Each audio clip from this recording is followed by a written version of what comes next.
5 things you didn't know about Married with Children next on Retro Serial.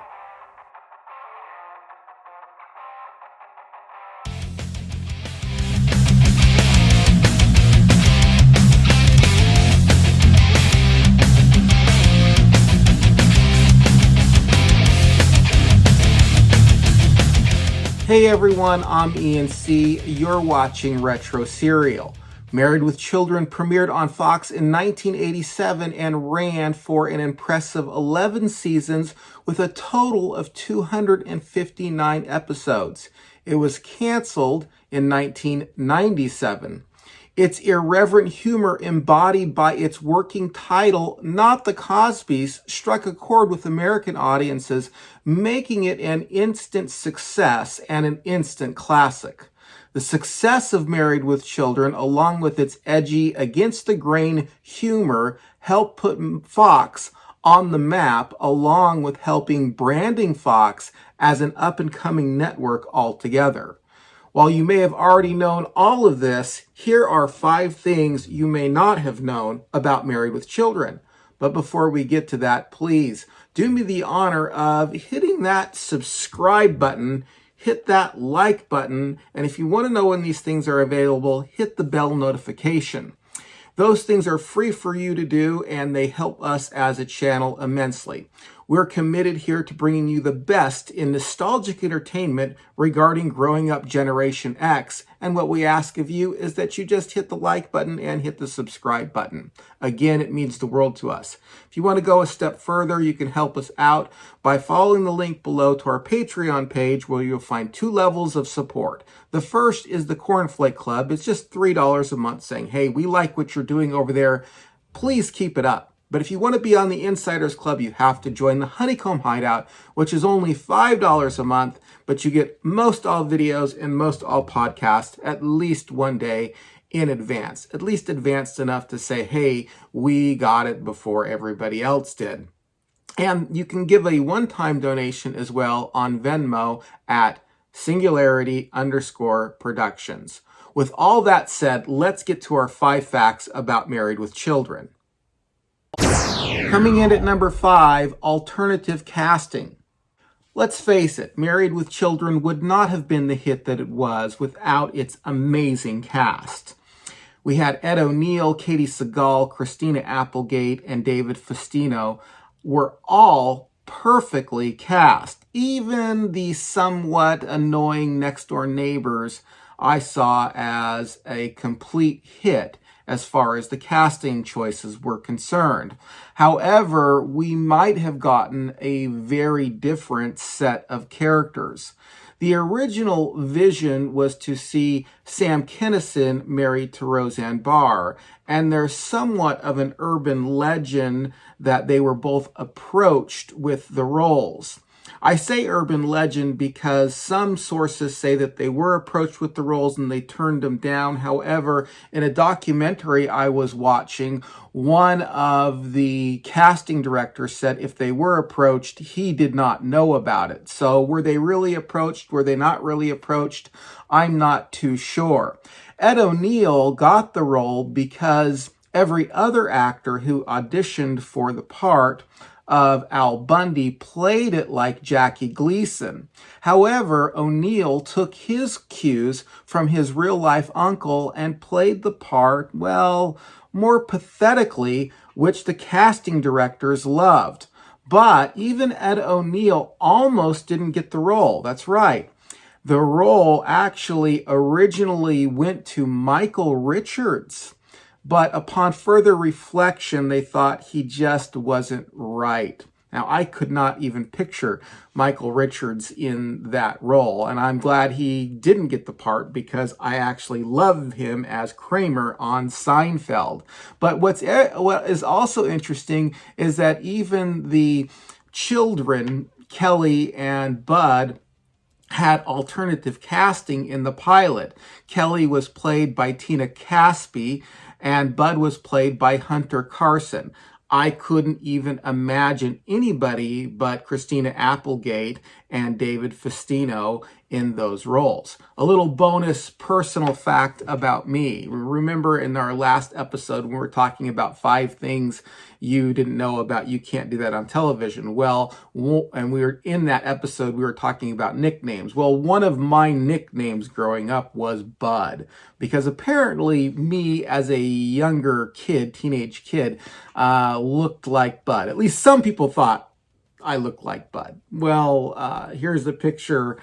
I'll let you decide whether or not I look like Bud Bundy when I was younger.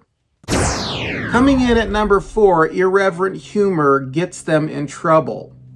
The irreverent humor of Married with Children was really what led to its success. However, one episode was so bad that Fox decided not to air it.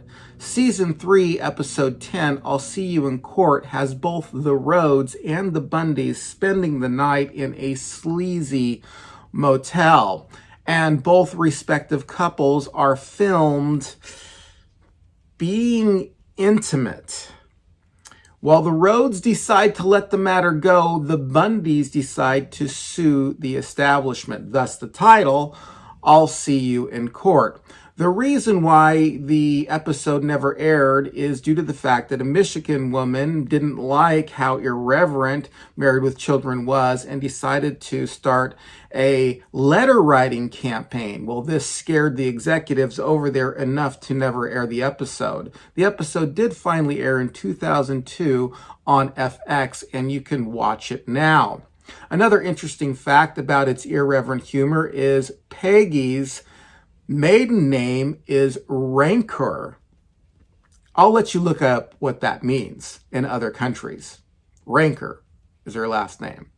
Have you watched this episode? Have you watched the episode, I'll See You in Court? I've actually never seen it. So if you like the episode, if you think that they went overboard by not taking it off air, you think they made the right decision about taking it off air, let me know in the comments section below. I'd be interested in hearing your opinion.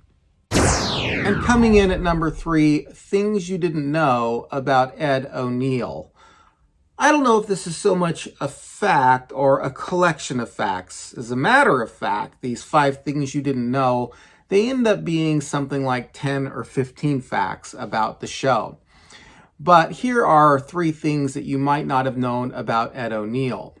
The role of Al Bundy ruined his movie career, at least for a while. In 1991, a film called Flight of the Navigator, ONeill plays a Navy captain. However, the role was ultimately recast for somebody else because test audiences, when they saw him playing this Navy captain, couldn't help but laugh. They couldn't help but see Al Bundy. So the role went to somebody else. Second thing is Ed ONeill is a badass. Yes, Ed ONeill actually has a black belt in Brazilian Jiu-Jitsu, actually Gracie Brazilian Jiu-Jitsu. And number 3, Ed ONeill has a star on Hollywood Boulevard, and it's in front of DSW Shoe Store. There are a lot of facts about Ed ONeill. If you know any facts about Ed ONeill that are related to Married with Children, you drop them in the comments section below. And coming in at number 2, Married with Children produced 2 failed spinoffs. Married with Children had 2 failed spinoffs, one starring Steve Garrison and the other starring Matt LeBlanc from Friends.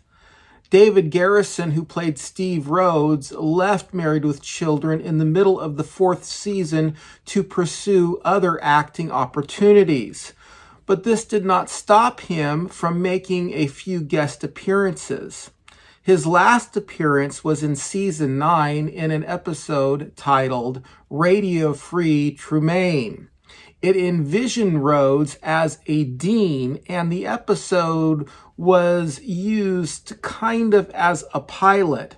However, Fox never decided to make it into its own series, and neither did anybody else. The other failed spinoff was called Top of the Heap, starring Matt LeBlanc. Matt LeBlanc played Kelly's boyfriend in one episode of Married with Children. I believe you can see a couple of these episodes, especially of Top of the Heap, on YouTube, here on YouTube. And I'm wondering if you ever got to see one of these episodes. If you did and you liked it, please let me know in the comments section below. I did see one of these episodes. It was maybe a year or so ago, so my memory of it's not quite fresh. But I do remember thinking, hey, it wasn't that bad for its time, and I do wish that it had been its own series. But I guess we can say I'm glad it didn't, because it really worked out for Matt LeBlanc, because he went on to star Joey in Friends. So, did you like the episode? Did you see any of these episodes? Let me know in the comments section below. And coming in at number 1, Married with Children in Russian. Yes, you might not know, but Married with Children has a Russian counterpart called Happy Together. And I heard from one source, and I'm not quite sure if it's true, because I could only find it in one source, and that is that every episode of Married with Children has been translated into Russian and filmed in Russian with its own Russian cast. Now, it is true without a doubt that Married with Children has its own Russian counterpart, Happy Together, but the fact that, or the alleged fact that every episode has been translated into Russian, I could only find one source on that, so take that for what it's worth. But I'm interested, have you ever seen an episode? Maybe you're out there and you have a Russian heritage or you speak Russian. Have you seen an episode? Are they any good? I would be interested in hearing about this. Please let me know in the comment section below. And those are the 5 things, actually more than 5 things, that you didn't know about Married with Children. What facts did I leave out that you would have included? What was your favorite fact that I did include? Again, leave all that in the comments section below. And if you like this episode, please don't forget to hit the like button, hit the subscribe button, share it on your favorite social media. Those things are free for you to do. We're dedicated in bringing you the best of nostalgic culture growing up Generation X. And all we ask in return is that you hit the subscribe button, hit the like button, and share it on your favorite social media. Those things are free for you to do, and they mean the world to us. If you want to support the program in other ways, you can do so by following the links below. I've been ENC, and you've been watching Retro Serial. Thank you for watching, and we'll see you on another episode. Until then, stay retro, everyone.